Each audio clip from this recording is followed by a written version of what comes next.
महाराष्ट्र मंथनमध्ये मनापासून स्वागत करतो या लाईव्हमध्ये जे कुणी असतील आणि जे हळूहळू येतील त्या सगळ्यांचं. आणि आपण आत्ता ट्रम्प यांच्या राजकारणाविषयी काही महत्त्वाची चर्चा करत होतो आणि ती चर्चा आपल्याला अशीच पुढे न्यायची आहे, कारण तिला एक जागतिक परिमाण सध्या लाभलेला आहे. याच्या अगोदरच्या व्हिडिओमध्ये मी ट्रम्पच्या आत्मचरित्राचा उल्लेख केलेला आहे, द आर्ट ऑफ डील. हे ते आत्मचरित्र आणि त्याच्या अनुषंगाने थोडं विवेचन केलं होतं. आज आणखी करणार आहे.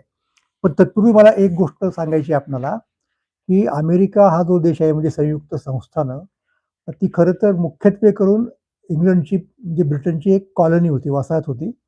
पुढे त्या लोकांनी स्वतःचं स्वातंत्र्य जाहीर केलं त्या कॉलनीमधल्या वेगवेगळ्या प्रांतांनी म्हणा काय म्हणा, आणि नंतर त्याच्यातून संयुक्त संस्थानांची म्हणजेच युनायटेड स्टेट ऑफ अमेरिकाची निर्मिती झाली.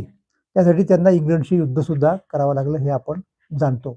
मग पुढे अनेक अमेरिकेचे राष्ट्राध्यक्ष वगैरे होत गेले. पूर्णपणे स्वयंनिर्णयाची प्रक्रिया त्यांनी राबवली, ती स्वीकारली होती, लोकशाहीची वगैरे वगैरे. खऱ्या अर्थाने प्रजातंत्र असं आपण म्हणूयात. पुढे एक मला महत्त्वाचा मुद्दा सांगायचा आहे, की 1901-2च्या दरम्यान तिथे वुड्रो विल्सन नावाचे एक राष्ट्राध्यक्ष होऊन गेले. ते स्वतः फार मोठे अभ्यासक होते. त्यांनी अमेरिकेचा इतिहास काही खंडांमध्ये लिहिला. राज्यशास्त्राचे प्राध्यापक होते आणि एक अकॅडमिक बेंट असणारा माणूस असे ते होते. तर पुढे ते अध्यक्ष झाले. त्या तपशिलात जायचं काही कारण नाही, निवडणूक केव्हा झाली, कशी झाली वगैरे वगैरे. आणि त्याच वेळेला पुढे त्यांच्याच कारकिर्दीमध्ये पहिलं महायुद्ध सुरू झालं. पहिल्या महायुद्धात अमेरिका अगोदर अलिप्त होती, नंतर तिला त्याच्यामध्ये पडावं लागलं. पुढे हिटलर आणि त्याच्या मित्रांचा पराभव झाला हे आपण जाणतो. माफ करा, हिटलर नव्हे, त्यावेळेचा जो कोणी कैसर वगैरे लोक असतील त्यांच्या संदर्भात आपला हे विवेचन चाललं होतं. त्यांचा पराभव झाला आणि नंतर त्यांनी माघार म्हणजे विड्रॉ स्वतःला करायला सुरुवात केली आणि एक तह ज्याला म्हणूयात आपण शांततेचा युरोपमधल्या राष्ट्रांचा झाला पाहिजे असं वाटायला लागलं. त्याच्यामध्ये विल्सननी पुढाकार घेतला आणि एक 14 कलमी ज्याला म्हणता येईल असा एक कार्यक्रम दिला. 14 पॉइंट्स प्रोग्राम म्हणून तो प्रसिद्ध आहे आणि प्रत्यक्षात त्यामुळे जगामध्ये शांतता प्रस्थापित होणार होती. काही असलेच समजा तंटे बखेडे तर ते चर्चेने मिटणार होते आणि प्रत्यक्ष त्याची अंमलबजावणी करण्यासाठी त्यानं पुढे लीग ऑफ नेशन्सची स्थापना करण्याचाही घाट घातला. त्याच्यात त्याला अपयश आला, हा मुद्दा वेगळा. तर त्या 14 पॉइंट्समध्ये एकेका राष्ट्राचा उल्लेख होता. शेवटच्या कलमामध्ये जर्मनीचा उल्लेख आहे आणि तो उल्लेख करताना जरी जर्मन राष्ट्र पराभूत झालं असलं तरी देखील त्याला मान सन्मानाने वागवलं जाईल, त्यानं सुद्धा जबाबदारी ओळखून वागायला पाहिजे वगैरे वगैरे, हा त्याच्यातला मुद्दा आला. तर तो मला फार महत्त्वाचा का वाटतो हे ते वाचल्यानंतर तुमच्या लक्षात येईल. जर्मनीच्या संदर्भामध्ये ते असं जाहीर करतात, ते we do not wish to injure her or to block in any way her legitimate influence or power. आम्ही काही जर्मनीशी सूडबुद्धीने वागणार नाही आहोत. तिचं सामर्थ्य, तिचं महत्त्व कमी करण्याचं आमचं ठरलेलं वगैरे काही नाही, तसा आमचा इरादा नाही. We do not wish to fight her either with arms or with hostile arrangements of trade if she is willing to associate herself with us and the other peace-loving nations of the world in covenants of justice and law and fair dealing. हे जर मान्य असेल जर्मनीला आणि या पद्धतीने जर ती इतरांशी करारबद्ध होणार असेल, शांततामय वागू इच्छिणाऱ्या राष्ट्रांशी, तर तिचं स्वागत आहे, त्या राष्ट्राचं स्वागत आहे. पुढचा मुद्दा महत्वाचा आहे. We wish her only to accept a place of equality among the peoples of the world, the new world in which we now live, instead of a place of mastery. इतरांशी आपण समान पातळीवरती आहोत हे जर्मनीला जर मान्य असेल, कारण इतर राष्ट्रांनी ते मान्य केले असं, अशाची समजूत आहे विल्सनची, तर आम्ही त्यांच्या बरोबर त्याला घ्यायला तयार आहोत. कोणाची तिथे मास्टरी असणार नाही, कोणाचं वर्चस्व असणार नाही, कोणाचं स्वामित्व असणार नाही त्या इतर राष्ट्रांच्या वरती. सगळ्या राष्ट्रांनी एका पातळीवरती यावं, एकमेकांना समान समजावं म्हणजे जी गोष्ट राष्ट्राच्या अंतर्गत व्यक्तीमध्ये असते, जी अमेरिकेने स्वीकारलेली आहे, युरोपमधल्या सुद्धा काही राष्ट्रांनी स्वीकारलेली आहे, तिचीच अंमलबजावणी एकूण आंतरराष्ट्रीय पातळीवरती करायची, असा तो मुद्दा होता. तर हा मुद्दा मला महत्वाचा का वाटतो, की एक इक्वालिटी, कुणीही त्याच्यात मास्टर नाही, हे सूत्र त्यानं ठेवलं आणि ते अमेरिकेने नंतर तत्वतः मान्य केलं. आता या पुढच्या 14 पॉईंटचं काय झालं किंवा वगैरे वगैरे या गोष्टी वेगळ्या आहेत, त्याच्यात आपल्याला जायचं काही कारण नाही. पण हे सूत्र जे आहे ना, की सगळी राष्ट्र जी स्वतंत्र राष्ट्र आहेत, ती एका अशा पद्धतीने छत्राखाली आली पाहिजेत, की ज्या छत्राचं कोणी मास्टर असतं कामा नये. जर्मनीने तसं असू नये, असं त्याचं म्हणणं होतं. आता त्या पद्धतीने ते पुढे ठेवून वाटचाल करण्याचा प्रयत्न अमेरिकेने केला, किंबहुना हे याला धरून नव्हतं व्यवहाराला, असा आक्षेप नंतरच्या काळामध्ये किसिंजर वगैरे लोकांनी घेतलेला आहे. पण तत्वतः अनेकांनी ते मान्य केलं होतं. आता नेमकं काय होतंय, की ज्या पद्धतीने हे चालवतायत राज्य आणि आंतरराष्ट्रीय व्यवहार ट्रम्प, त्यामुळं या सूत्रालाच धोका पोचतोय की काय, असं सगळ्यांना वाटतंय. आणि हे वाटण्याचं एक कारण म्हणजे प्रत्यक्ष व्यवहार हा तर आहेच, आज जो दिसतोय तो, जो अनुभवाला आला त्यांच्या पहिल्या 4 वर्षांच्या कारकिर्दीमध्ये आणि संपूर्ण गेल्या वर्षामध्ये टेरिफ वगैरेच्या संदर्भात आपल्याला कल्पना आहे. पण आत्ता जे काही घडतंय त्याच्या मागची त्यांची मानसिकता काय आहे, त्यांचं स्वतःचं जगण्याचं तत्वज्ञान काय आहे, जगाकडे पाहण्याचा दृष्टिकोन काय आहे, याची काय म्हणतात त्याला चिकित्सा व्हायला पाहिजे. आणि ते चिकित्सा होण्याचं एक साधन, की त्यांनी स्वतःच आपल्याबद्दल जे लिहून ठेवलं, ते आर्ट ऑफ डील नावाचं पुस्तक. त्याच्याबद्दलच्या ज्या काही कॉन्ट्रोवर्सीज आहेत, स्वार्श नावाच्या त्या घोस्ट रायटर किंवा त्याला काही म्हणा, त्यानं पुढे आणलेल्या, त्याच्यात आपल्याला आत्ता जायचं नाही. ते ट्रम्प यांचंच म्हणणं आहे स्वतःबद्दलचं, असं आपण गृहीत धरू. बरेच स्टाईल वगैरे शॉर्टची असेलही, हा एक मला मुद्दा सांगायचा आहे. आणि मग त्या आर्ट ऑफ डीलमध्ये म्हणजे मी आता काय करणार आहे, की सुरुवात आणि शेवट या दोनच गोष्टी आपण पुढे ठेवणार आहे. आणि मग त्याच्यावरनं ट्रम्पच्या राजकारणाची काही संगती लागते का? मी आत्ता अगोदरचे 2-3 मुद्दे सांगितले, म्हणजे त्यांचा स्वतःकडे पाहण्याचा दृष्टिकोन, जगाकडे पाहण्याचा दृष्टिकोन, जीवनाकडे पाहण्याचा दृष्टिकोन, त्यांची वागण्याची पद्धत. आणि मुख्यत्वे जेव्हा त्यांनी हे लिहिलं तेव्हा ते काही राजकारणात नव्हते. ते मुख्यत्वे करून बांधकाम व्यावसायिक म्हणता येईल, अशा प्रकारे उद्योग आणि व्यवसाय या क्षेत्रामध्ये होते. तिथे तो डील नावाचा तो शब्द आला. आणि मी कालच्या त्या एपिसोडमध्ये म्हणालो होतो लाईव्ह याच्यामध्ये, की आर्ट ऑफ डील म्हणतायत ते, आणि आता प्रत्यक्षात ते कुठल्या व्यवहारामध्ये उतरलेले आहेत, ते डीलच्या व्यवहारात नाही उतरलेले, ते लीडच्या व्यवहारामध्ये आहेत. हा फरक आपण मूलभूत लक्षात घ्यायला पाहिजे. तर त्या पुस्तकाच्या सुरुवातीला त्यांनी काय म्हटलेलं आहे पहा, I don't do it for the money. हे डील वगैरे प्रकरण जे मी करतो आणि इतरही काही व्यावसायिक गोष्टी करतो, त्या काही पैशांसाठी करत नाही. I have got enough, much more than I will ever need. ही फार जुनी गोष्ट आहे, म्हणजे साधारणपणे 87-88च्या दरम्यान प्रकाशित झालेलं, 87 मध्ये प्रकाशित झालेलं पुस्तक आहे. तेव्हाचं त्यांचं ते धोरण आहे. माझ्याकडे पुष्कळ आहे. I do it to do it. ते करायचंच आहे मला म्हणून मी करतो. Deals are my art form. मी त्याच्याकडे एक कला म्हणून बघतो. म्हणजे कसं आहे, ते पुढे म्हणतात बघा, other people other people paint beautifully on canvas. चित्रकार काय काय करतो, त्याचं ते कॅनव्हास नावाचं एक हे असतं, माध्यम होण्यात गडीवर, ज्याच्यावरती तो चित्र काढतो, त्या कॅनव्हासवरती तो चित्र काढतो, तीच त्याची कला आहे. त्याला आपण आर्ट ऑफ पेंटिंग वगैरे म्हणू शकतो. ऑर राईट वंडरफुल पोएट्री, किंवा दुसरे कुणी लोक ते काय करतात, ते उत्तम कविता करतात. I like making deals, preferably big deals. Deal करणं हीच माझी कला आहे. ते मला आवडतं. जसं चित्रकारांना चित्र करणं आवडतं, कवींना कविता करणं आवडतं, तसं मला डील करणं आवडतं. आणि जेवढे डील मोठे तेवढे मला ते जास्त आवडतं. That is how I get my kicks. आता हा एक शब्द महत्वाचा आहे, किक शब्द वापरलेला आहे. किकचा डिक्शनरी अर्थ सरळ साधा लाच वगैरे आहे, तो इथे लागू नसतो. मेटाफोरिकली आपण काय म्हणतो, की समजा काहीतरी आपण मादक द्रव्य घेतलं, झुरका मारला, एक गुटखा घेतला वगैरे वगैरे, तर त्यातनं जी एक उत्तेजना येते, त्यातनं जो एक आनंद मिळतो, त्याला आपण किक असं म्हणतो. त्याचे अनेक शेड्स आहेत अर्थाचे. त्यातली एक शेड मला महत्वाची वाटते. डिक्शनरीमध्ये तुम्हाला सापडेल ती, a thrill pleasurable often reckless excitement. शब्द पहा, ऑफन रेकलेस म्हणजे काही पुढचा मागचा विचार नाही, निष्काळजीपणाने. Excitement.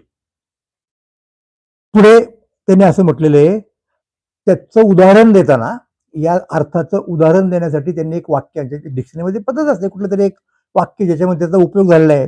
Rich kids turning to crime just for kick. श्रीमंतांची मुलं किक मिळवण्यासाठी कधी कधी गुन्हेगारी करतात, गुन्हे करतात, तिकडे वळतात. त्यांना काही कमी नसतं, त्यांना चोरी करून काही मिळवायचं नसतं, घरी खूप असतं, पण तरी देखील त्या चोरीमध्ये जो एक आनंद मिळतो ती एक किक आहे. तर असाही किकचा अर्थ आहे. आता हे काय म्हणतात पुढे त्याच्यामध्ये, की किक ही जी काही मिळते की नाही त्यांना, ती कशी आहे, तर तर जे काही लोक आहेत इतर, त्यांना सुद्धा त्या प्रकारची किक मिळते. माझ्यासारख्या अनेक लोकांना, म्हणजे कोणत्या कोणत्या कोणत्या लोकांना किक मिळते ते त्यांनी सांगितलेले आहे, की मी एकटाच नाही अशा पद्धतीने मला किक किक मिळू शकणारा. ते असं म्हणतायत पुढे आणखीन, की बिग डील तर ते करतातच करतात, त्याच्यामुळे त्यांना एक प्रकारची किक मिळते. आणि पुढे आणखीन एक त्यांनी महत्वाचा मुद्दा सांगितलेला आहे. आता हा नेहमीच्या याच्यात कुणी म्हणत नाही, म्हणजे त्याला मग, पण त्याच्याही पेक्षा अधिक गोष्ट त्यांनी सांगितली, तिच्याकडे आपण लक्ष दिलं पाहिजे. ते काय म्हणतात माहिती का, आय थिंक ऑफ इट, म्हणजे इट म्हणजे ते डील वगैरे, I think of it almost as a control neurosis which is a quality that I have noticed in many highly successful entrepreneurs. हे अनेक उद्योग करणारे जे लोक आहेत, उद्योगपती वगैरे ज्यांना म्हणतो आपण, व्यावसायिक आहेत, त्यांच्यामध्ये मला ते आढळले की जे माझ्यामध्ये आहे, कोणतं, ऑलमोस्ट शब्द वापरतात, ॲज ए कंट्रोल न्यूरासिस. म्हणजे एक एक एक सौम्य अशा प्रकार, म्हणजे आपण झपाटलेला म्हणतो की नाही, वेड्यानं झपाटला, असं आपण ते मेटाफोरिकली बोलतो. म्हणजे इव्हन आपल्याकडे सुद्धा ते जे तुटून पडलेले लोक होते सैन्यामधले, बहलोल खानाच्या हंबीर काय म्हणत त्याला, तर त्याच्यासाठी वेडात दौडले वीड मराठे साता, असं जेव्हा आपलं म्हटलं जातं ना, तेव्हा तिथे आपल्याला ते मेटाफोरिकली आहे, लक्षात घ्या, की तिथं आपल्याला सगळं विसरतो आपण, म्हणजे तिथं तुटूनच पडायची गोष्ट असते. तशी काही त्याच्यामध्ये एक झाक आहे का त्या प्रकारच्या अर्थामध्ये. पण हे त्यांनी म्हटलेलं आहे की control neurosis which is a quality that I have noticed in many highly successful entrepreneurs where other people are paralyzed by neurasis. The people I am talking about are actually helped by it. तर ह्या मोठ्या लोकांसाठी त्याची गरज आहे अशा प्रकारच्या kick येण्यासाठी, म्हणजे अशा प्रकारच्या न्यूरोसिसची, असं स्वच्छपणे त्यांनी ते म्हटलेलं आहे. तर हे साधारणपणे त्यांचं, आणि हे कशासाठी करतो, तर पैशासाठी नव्हे, त्याच्यात मला मजा वाटते, गंमत वाटते, मी त्याचा आनंद घेतो. तर आता माझा मुद्दा काय माहिती का, की व्यक्तिगत पातळीवरती हे ठीक आहे, निश्चितपणे आपल्याला काही अडचण असल्याचं कारण नाही. जे त्यांच्याशी व्यवहार करतील कदाचित त्यांना त्या व्यवहाराचा किंवा त्या पद्धतीचा त्यांचा फटका बसेल, तो त्यांच्या दोघांमधला प्रश्न आहे. पण पुढचा मुद्दा असा आला माहिती का, की हे ते जेव्हा राज्य करतात एक जबाबदार राष्ट्राध्यक्ष म्हणून, आणि नुसते जबाबदार राष्ट्राध्यक्ष म्हणून नव्हे, ते जबाबदार राष्ट्राचा अध्यक्ष म्हणून. कारण अमेरिका हे असं राष्ट्र आहे की जगातल्या अनेक राष्ट्रांच्या व्यवहाराला ते कुठे ना कुठे जबाबदार असतं काही प्रमाणामध्ये. जसं तो नाटोचा करार आपल्याला माहिती आहे, किंवा अनेक आर्थिक गोष्टी जगाच्या गुंतागुंतीच्या आहेत ज्या अमेरिकेत गुंतलेल्या आहेत त्या. तर इथे अशा पद्धतीने वागून चालेल का, की जस्ट फॉर प्लेजर किंवा किक, किंवा काही प्रमाणात तो न्यूरासिस असणं. तर हे पाहिलं पाहिजे, म्हणजे हा त्यांचा जो दृष्टिकोन आहे एकूणच त्या काळच्या त्यांच्या जगण्याकडे पाहिजे. मी असं नाही म्हणणार की ते आत्ताही तोच दृष्टिकोन आहे, पण निदान तेव्हा तरी तो होता असं आपल्याला दिसतं. आणखीन एक ते बोललेले आहेत त्याच पुस्तकामध्ये. काय बोललेले आहेत? I play to people's fantasies. मला लोकांच्या फॅन्टसी ज्याला म्हणतो आपण, म्हणजे कल्पनाचित्र वगैरे असतात की नाही, भरमसाठ वगैरे वगैरे अशा प्रकारची, त्याला आपण फॅन्टसी म्हणतो, जे रियालिटीला धरून नसतं. तर तसे लोक आहेत. तर त्या लोकांचा व्यवसायासाठी कसा फायदा करून घेता येईल असं ते बघतात. तर तीच मेथॉडॉलॉजी डील करतानाची त्यांनी लीड करताना वापरलेली आहे की काय. आणि असं असेल तर तो मुद्दा त्यांच्यापुरता मर्यादित राहत नाही. त्याचा परिणाम त्यांच्या स्वतःच्या राष्ट्रावरती म्हणजे अमेरिकेवरती आणि इतकंच नव्हतं संपूर्ण जगावरती होण्याचा संभव नाकारता येत नाही. हा एक माझा मुद्दा आहे. आणि दुसरा एक एक एक एक मुद्दा मला सांगायचा आहे. ही झाली सुरुवात त्यांच्या पुस्तकाची. आता त्यांनी शेवट कसा केलाय हेही मी तुम्हाला सांगतो. शेवटच्या त्या त्यांच्या छोट्या प्रकरणाचं नाव आहे व्हॉट इज नेक्स्ट. नंतर मी काय करणार आहे, याच्यानंतर काय होईल. तर तिथे ते म्हणतात fortunately I don't know the answer. नाही सांगू शकत मी काय करणार आहे ते किंवा पुढे काय होईल ते. Because if I did that would be take half fun out of it. That would take half fun out of it. मग त्यातली मौज निघून जाईल, त्यातली गंमत निघून जाईल. तर मला माहीत झालं पुढे काय करणार आहे ते. म्हणजे हा एक मुद्दा त्यांच्या व्यक्तिमत्वातला मला निदर्शनात आणायचा आहे.